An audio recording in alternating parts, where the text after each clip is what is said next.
সকালবেলা ঘুম থেকে উঠেই দেখি এখানে হাজব্যান্ড ওয়াইফ একদম রেডি টিপটপ ফিটফাট কোথায় নাকি ঘুরতে যাচ্ছে। আর আমি আর বোন থাকবো আজকে বাড়িতে, তাই আমাদের মনে একটুও দুঃখ নেই, আমরাও টাটা করে দুগ্গা দুগ্গা বলে বললাম আসতে পারো। আর আজকে পুরো দিনটা আমি আর বোন নিজেদের মতো করে কাটাবো, তাই আমাদের আনন্দর লেভেলটাই আলাদা। রান্নাবান্না করব, খাওয়া দাওয়া করব, যা ইচ্ছা তাই করব, বারণ করার কেউ নেই। আজকে আমরা একদম বাঁধন ছাড়া যাকে বলে। সকালবেলায় উঠেই যা যা কর্মকাজ আছে করে নিয়েছি, আর এখানে বোন আমার জন্য ব্রেকফাস্ট করছে। ওর হাতের স্পেশাল ডিম টোস্ট, মানে সে আলাদাই কায়দাতে ও অনেকক্ষণ ধরে করলো। বেশ ভালোই হয়েছিল খেতে, মিথ্যা কথা বলবো না। বোনটা আমার আস্তে আস্তে বড় হয়ে যাচ্ছে। তারপরে যা হয় আর কি, বাঁধন ছাড়া হয়ে গেছি কারণে অকারণে, হা হা হি হি করতে করতেই 12টা সাড়ে 12টা বাজিয়ে দিলাম। তারপর মাথায় এলো রাত্রিবেলার জন্য কিছু একটা রান্না করতে হবে, তাই মাছের ঝোল রান্না বসিয়ে দিলাম। আর এখানে অনলাইন থেকে একটু কোল্ড ড্রিঙ্কস আর আইসক্রিম অর্ডার দিয়েছিলাম।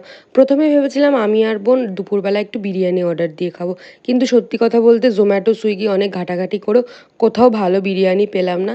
শেষমেশ আমরা কি করব, মাছের ঝোল ভাতই খেতে পারতাম, কিন্তু না, আমাদের কি খেতে ইচ্ছে হলো, আমাদের খেতে ইচ্ছে হলো আলু সিদ্ধ, একদম লাল লাল করে লঙ্কা পেঁয়াজ ভাজা দিয়ে মাখা, সাথে ডিম সেদ্ধ আর মাছ ভাজা। মানে এই খাবারটা আমার কাছে অমৃতর মতো, আমি বিরিয়ানি সাইডে রেখেও এই খাবারটা খেতে পারি। বোনকে বলছিলাম তোর কি মন খারাপ লাগছে, তুই বিরিয়ানি খেতে পারলি না? বললো একদম না, এই খাবারটা আমার অসাধারণ লাগছে। তারপর সন্ধেবেলায় বাইক নিয়ে রেডি হয়ে বেরোবো বলে একদম তৈরি হয়ে গেছি। আর আমার হাজব্যান্ডের যেহেতু অফিস ছুটি আছে, সানডে নেক্সট দিন, আজকে স্যাটারডে ছিল, তো ও এসছে। যাচ্ছি হচ্ছে কি আমাদের বাড়িতে একটা পোষ্য আছে, আর ও বেশ কিছুদিন ধরে অসুস্থ ছিল। ওর একটা ছোট্ট মতো অপারেশন হয়েছিল, তো আফটার অপারেশন ওকে আর কি 7 দিন অবজারভেশনে রাখা হয়েছিল, ও বাড়িতে ছিল না, তাই ওকে আনতে যাচ্ছি। আর এই যে চলে এসেছি, আজকে ওকে নিয়ে যাব। মোটামুটি এখন সুস্থ আছে, অপারেশন হয়েছিল, সেলাই কাটাও হয়ে গেছে। ওকে নিয়ে বাড়ি আসলাম। আর বাড়ি আসার পর ও হচ্ছে গিয়ে আমার বোনের মেয়ে। আমার বোনের আনন্দ লেভেলই আলাদা। 7 দিন দেখতে পারিনি ওর মেয়েকে, ও তো অস্থির অস্থির ছিল।